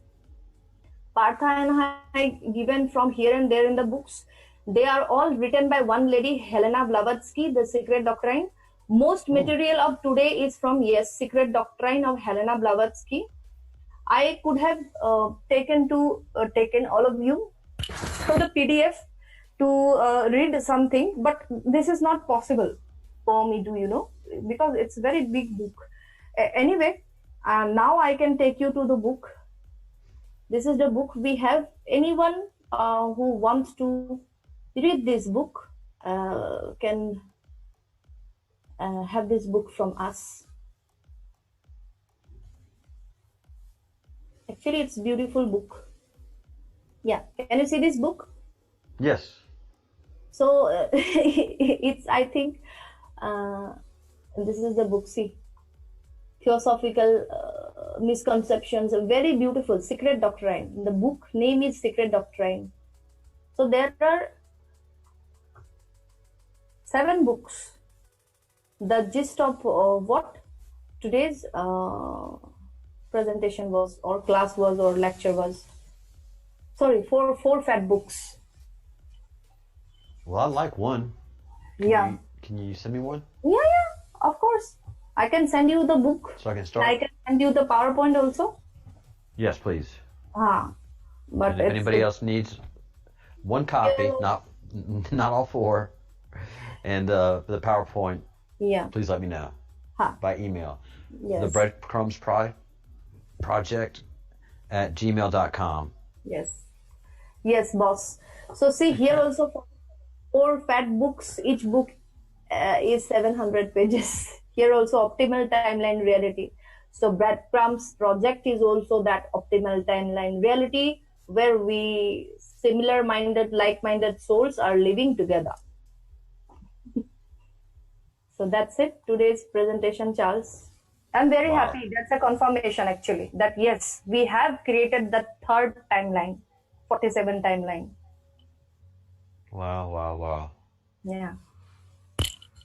So any questions, Charles? No, and you know the lectures keep getting, I don't want to say easier, but this was so well presented that Yes. Yes. it all flowed in nicely, We tried and I hard. can't wait to start We tried hard. reading the Partha book helped me a and lot. getting Yeah, into it. Partha helped me a lot. I'm sorry. I said that we tried hard to make this lecture. Partha helped me a lot, and I think the Patal Loka or Earth, he will continue that lecture in his part. Okay. Yeah. Okay. Well, are you gonna be in the chat for a little while? Yeah, sure. Then So I'm sure see some you. people will have some questions. Yes. So I will be there, I think. And now I'm saying bye bye. Have a Thank nice you. day. Namaste. Namaste. Thank you, Charles. And my Thank you so much. love, peace, and regards to all the good souls. Those are present in Breadcrumbs project, and to you, Thank you. Charles. Yes. Much love and much light to you. Yes. Sure.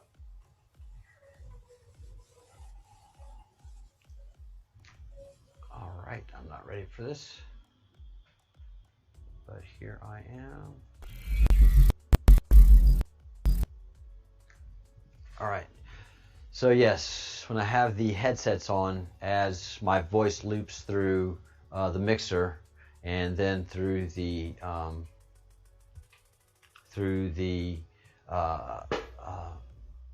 streaming software, which is basically like a small television producer's console.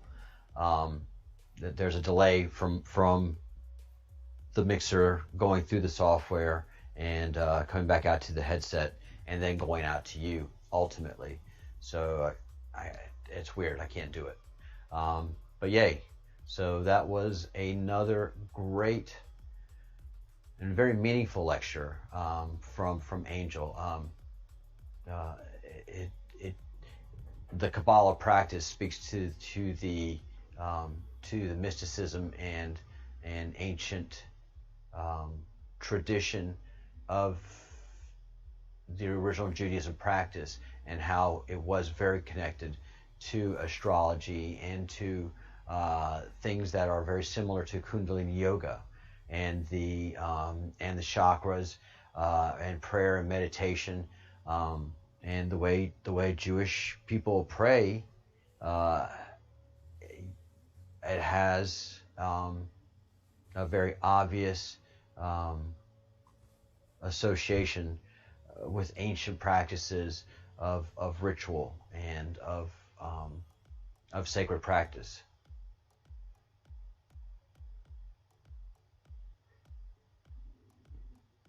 So again, all of the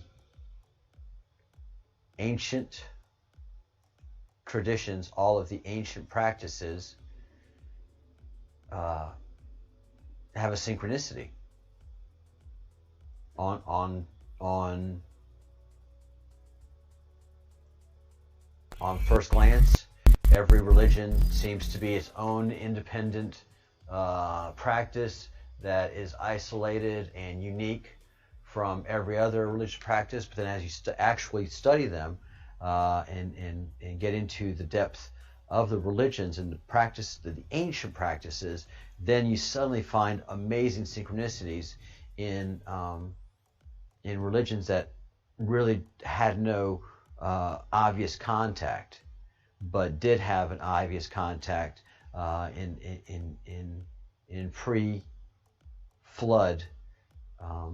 pre-Great Flood Earth.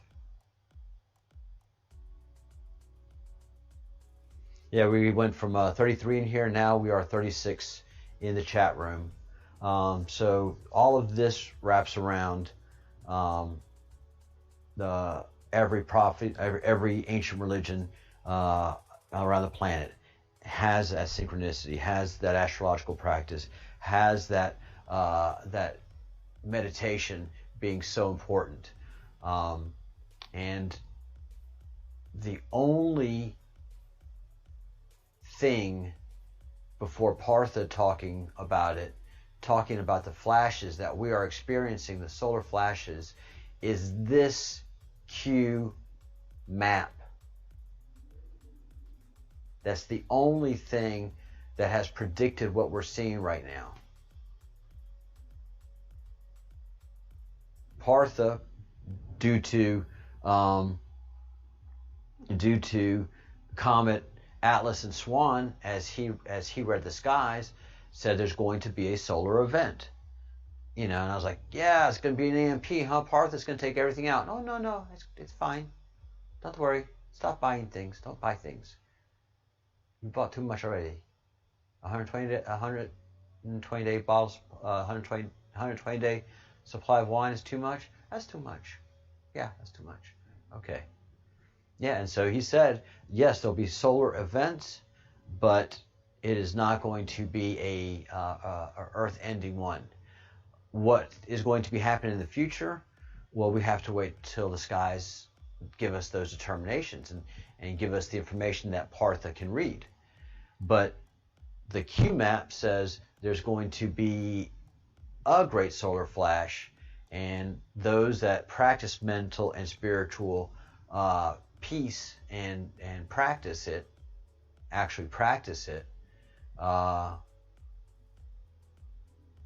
they'll survive it.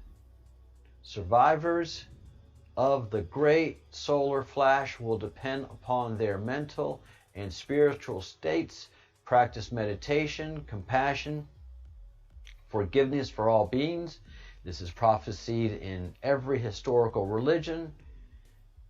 Eucropsis, Yoga fire, Samvarataka fire, Frashokoreti fire. And back over to the sun, which is the soul, which is part of the cosmic web. You know, and these great solar flashes, these great sun events may be the Stargate portal that's mentioned here and that a lot of folks in the comments section talk about.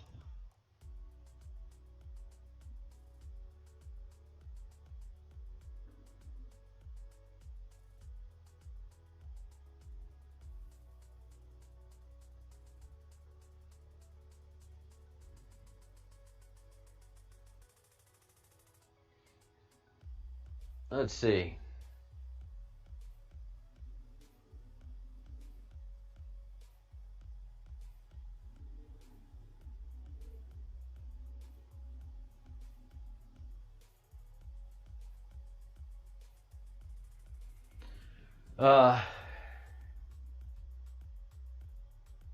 Yay. All right, Angel's in the chat room.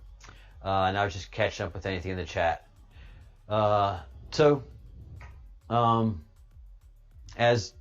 As Angel pointed out, and as I've been talking about, the sun is an electric sun, and electricity in this universe is not an inanimate object. The sun apparently is not an inanimate object. It's not a nuclear object.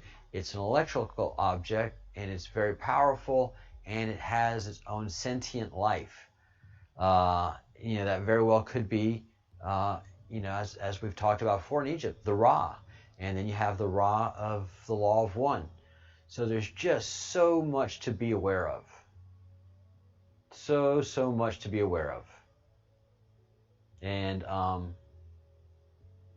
you're welcome, Michelle. CS, welcome to the to Breadcrumbs Project. And good to see everybody. Yeah, that was a great presentation on the Electric Kabbalah. It was just so smooth. Again, email me at the breadcrumbsproject@gmail.com if you want a copy of her PowerPoint presentation, which was spectacular. And look, quite frankly, that is the only and best presentation I have ever seen on Kabbalah. And I am Jewish in faith. And Judaism really frowns in Kabbalah and is fearful of Kabbalah, established Judaism. And by established Judaism, I'm talking about Orthodox don't fear it. It is the conservative, the new Jews, the nouveau Jews, which are very much, that they've lost contact with the practice. And because, if people don't understand Partha, they don't understand astrology, they don't embrace astrology like the people in this group do, well, they speak ill of Partha. If you go to Partha's channel and go to some of his older videos and some of the commentary in there, and it's from people in India, so it's his own people saying just the most god-awful things. And he's just presenting love and light and wisdom and saying, for the most part, good things in his videos. And people just strike out and cancel culture the stars out of him. Well, Judaism does the same with Kabbalah. And, and they fear Kabbalah. And if they get to know Kabbalah, it's just a very simple, nice practice. It's the same way Catholics fear yoga and call it a demonic practice.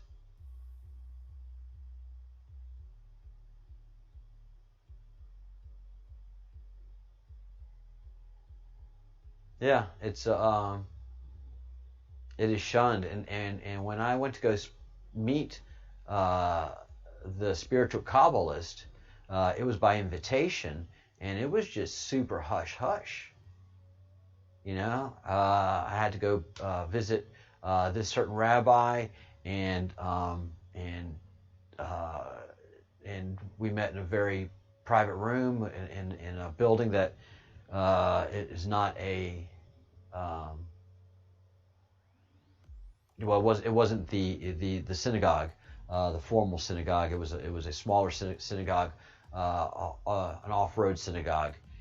And it was powerful being in the room with this spiritual Kabbalist, and I didn't know what I didn't know. I was just exploring Judaism, and the people, and this is when I was first exploring Judaism, and a lot of the Jewish people I met, they saw my enthusiasm and they wanted to teach me as much as I wanted to learn, and that was the beauty of Judaism.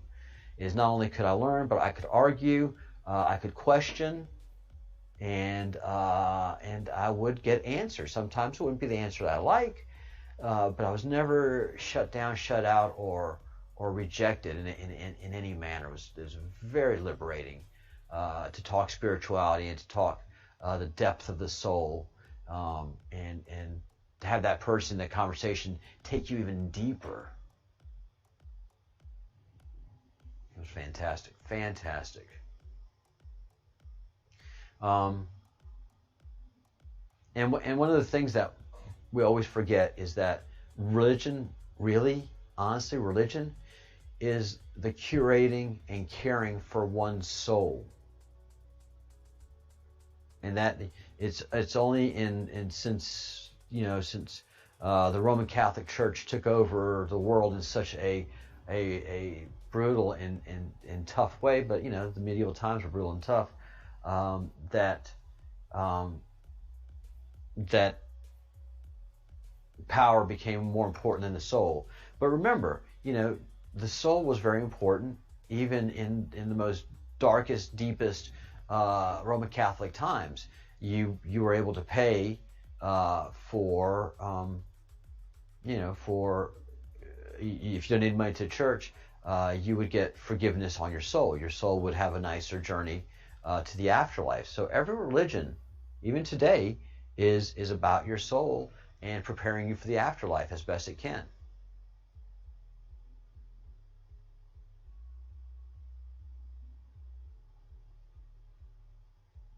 Are we lagging? Am I having lagging? Is there lagging going on? Anybody?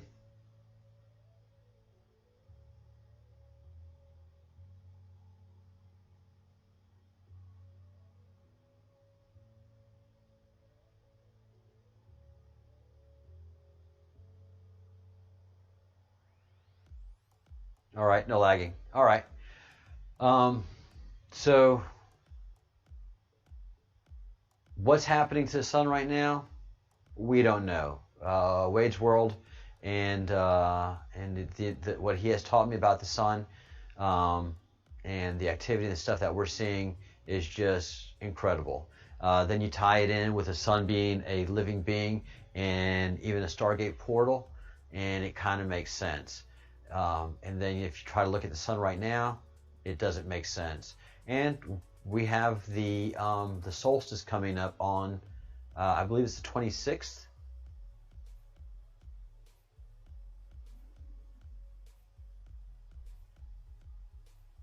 Yeah, everybody says lagging and the sound is good. Yay, happy. I've worked very hard on getting out the kinks in the system. 4 weeks ago, the lagging was horrible, and I'm really proud of the work I've done and delivering a pretty good product. But we have a lot to think about, and a lot of studying to do, a lot of research to do, and elevating and preparing ourselves for not only the solar flashes that are occurring now, but the great solar flash to come.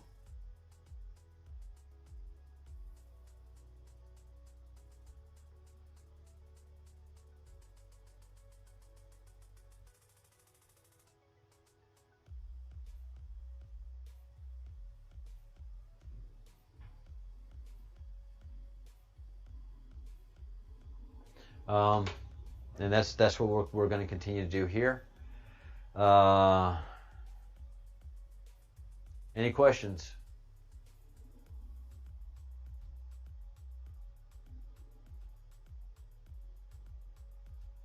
And I've been quiet a couple times, just trying to catch up on the chat. So there's a lag in the chat. There's about a 40-second lag to if I say something, how's my sound, and then I'm just going to wait and for a little while to see.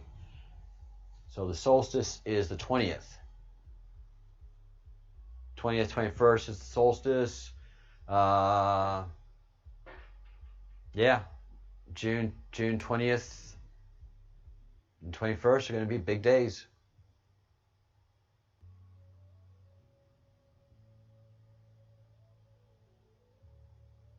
Wow, epic. Yeah, that was a beautiful presentation for me. That was, and I can't wait to get into the PowerPoint, and then probably tomorrow for lunch, start reading the book.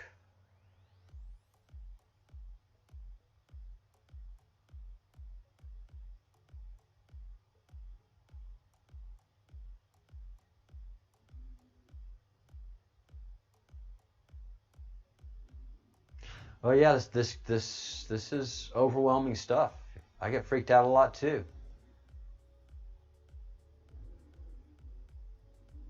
There was a week there that I was very, very depressed and very, very scared. And thank God I have a dear friend and someone I love very much in Partha who is able to give me great comfort and guidance, and he's a great guru as well. So steady as she goes. Steady as she goes. Well, so far everything points to it being a very nice, not a world-ending event type process, but it's painful. Yeah, Jason, the Law of One is fantastic. Started talking about Bigfoot the other day, though. That kind of bothered me. I'm not much of a Bigfoot fan, but in the way they put it, I'm interested. That's the only place that's gone sideways with me was Bigfoot. Yeah, Total Eclipse of the Heart was a great song.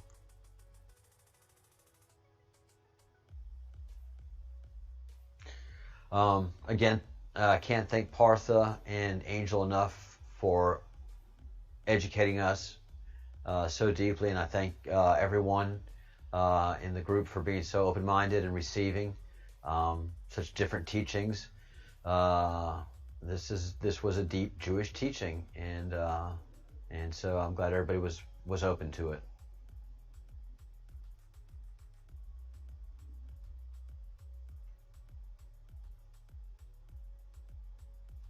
Yeah, Scott Bryan has a great voice.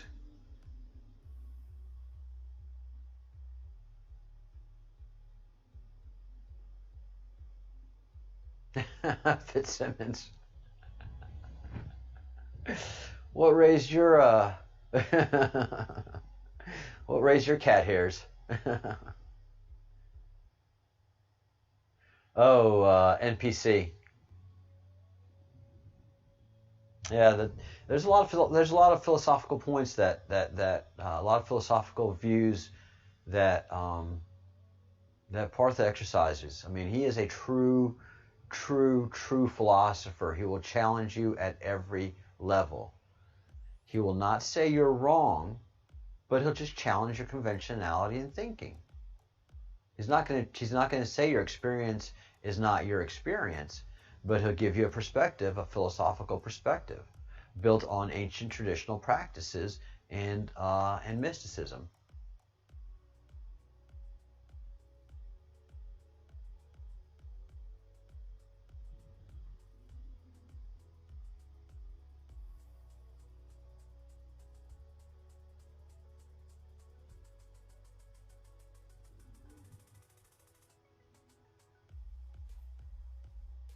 Thank you, Joseph. Good seeing you again. Thank you for stopping and visit.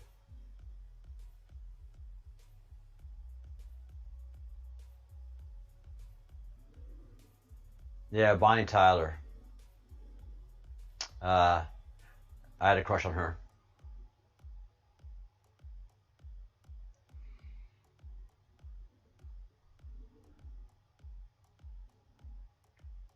All right, we seem to have a early night, man. That was like I said, that was a great presentation. That actually made me feel very, very good. All right, well, I'm gonna take a break here and get back with y'all in a minute.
everything you should do. First thing, it's been a crappy day. So,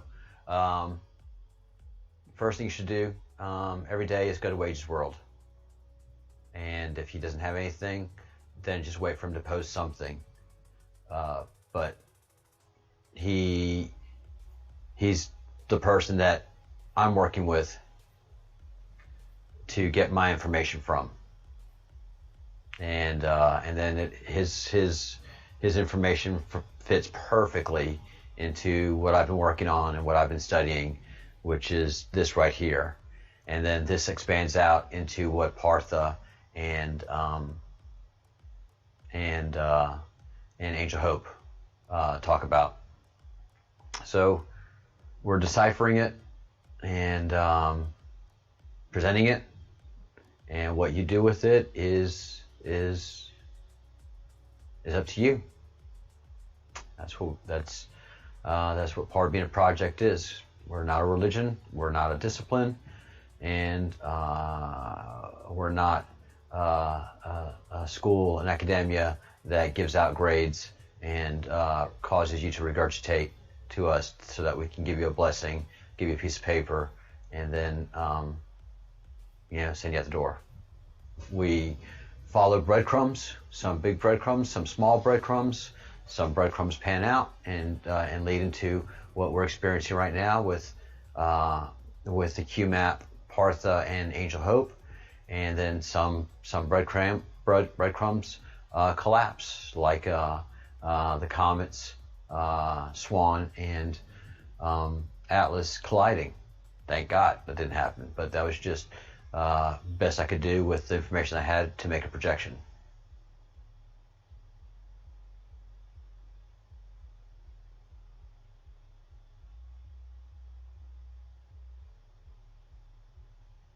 Well, yeah, we can ask Partha when he comes on next. Partha is not coming on today. I don't think he's going to be able to make it tomorrow, but I think day after tomorrow, Partha will be back on, and we can have him talk about NPCs and 144000.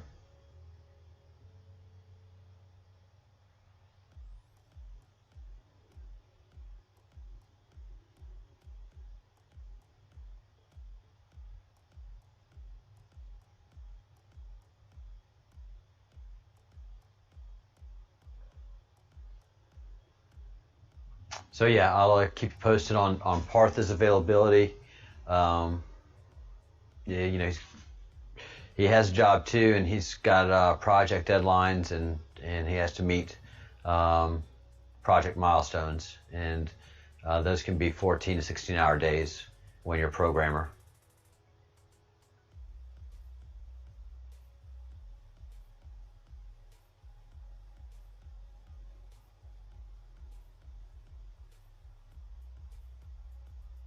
And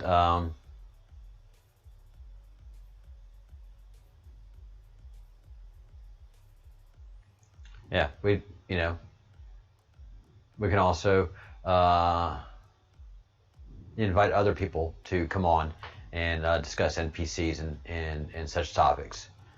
So in the future, we may expand out in that area as well.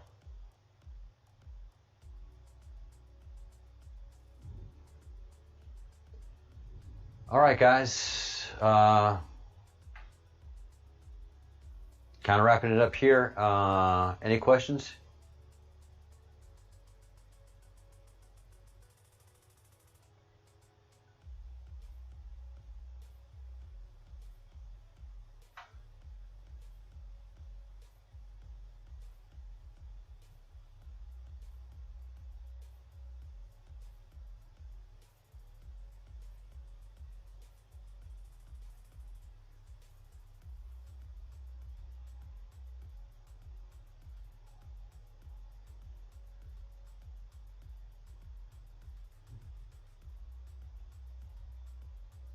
Yeah, Nemesis is very, very, very, very well read.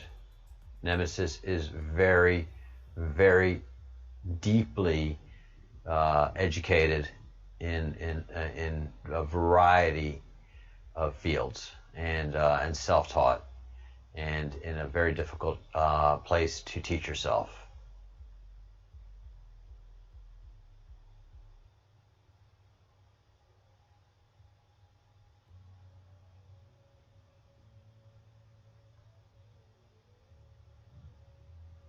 All right, 5 more minutes just to see if we have any questions. Then I'll close this chat and open up another.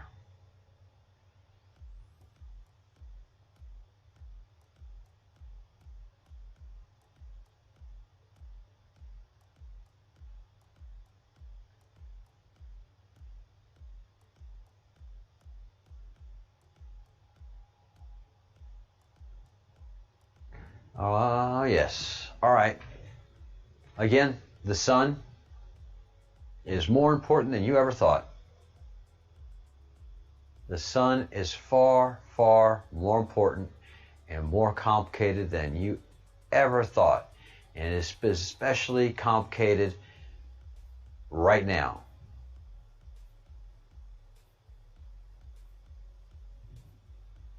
Very complicated right now. So we will focus on that more tomorrow afternoon before Angel or Tabitha comes on.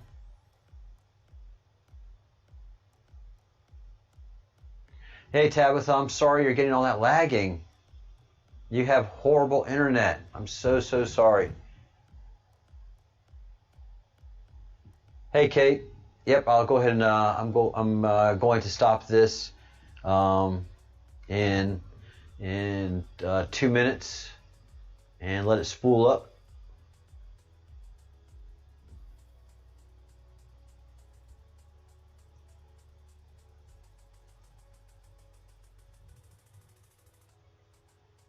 All right, there's a Zoom meeting. It's doing its thing.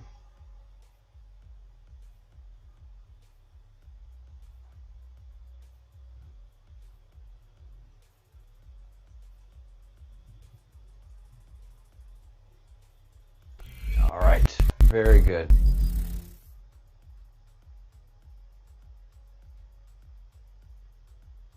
Good night, Michelle.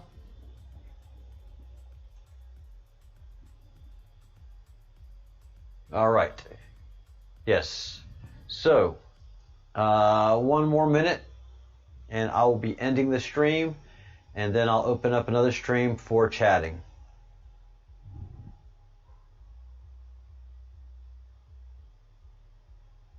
Oh, yeah. You know, look, and also the Schumann fits. The Schumann's been going off the charts. Off the charts. So CMEs are hitting the planet hard. We'll go over that again tomorrow. I'm sorry you missed the beginning of the presentation, but I went over the CMEs that are hitting the planet, and you don't have to go to after this. Fitz, go to Wages World and watch today's video.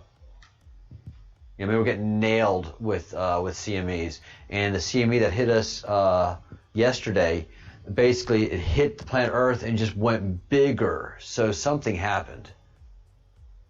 Oh, have you? Okay. All right. So you saw what I was talking about. Well, what I wasn't talking about for the first 5 minutes because my wireless doohickey cut off. So and then the music was playing and all that. What a disaster of a day. What a disaster.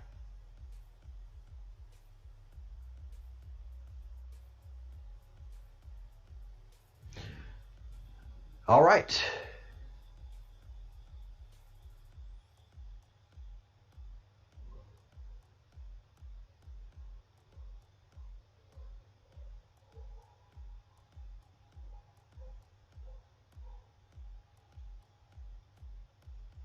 Yeah, all right. Everything's good here. Very cool.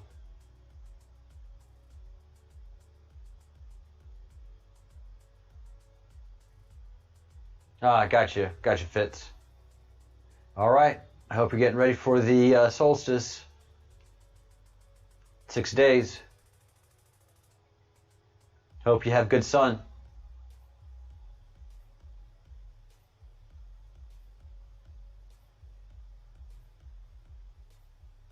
All right, so tomorrow morning, back on the 9/11 investigation. We've got hours of tape to watch. So if you can take it, great. If you can't take it, you shouldn't watch it. But we have several different broadcasters to watch. Gather all of that data, and then again, go ahead and determine, after we view what happened, then we do our three things. We look for motive, then we determine suspects, and then we go cluing. That's how you do an investigation.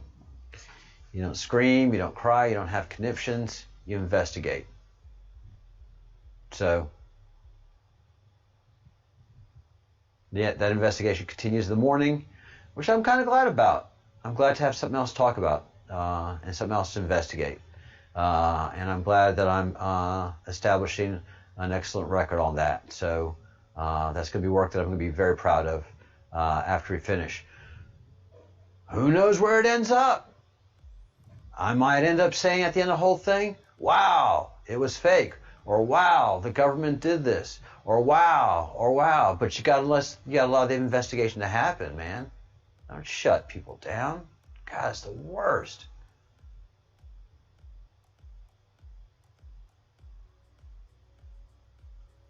All right, guys, shutting this down and opening the other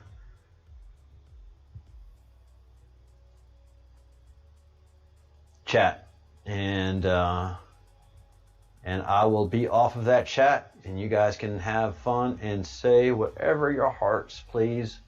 I will not interfere.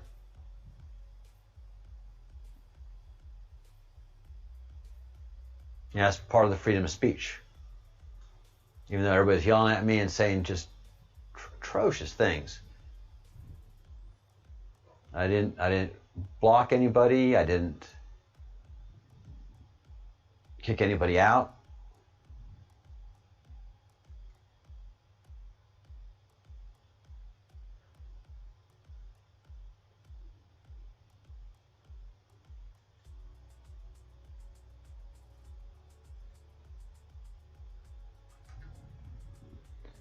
All right.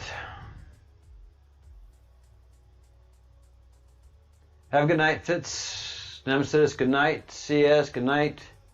No wine. No wine today. Not feeling it. Good night, Alchemy. Good night, Epic. Good night, Tabitha. Good night, Graham.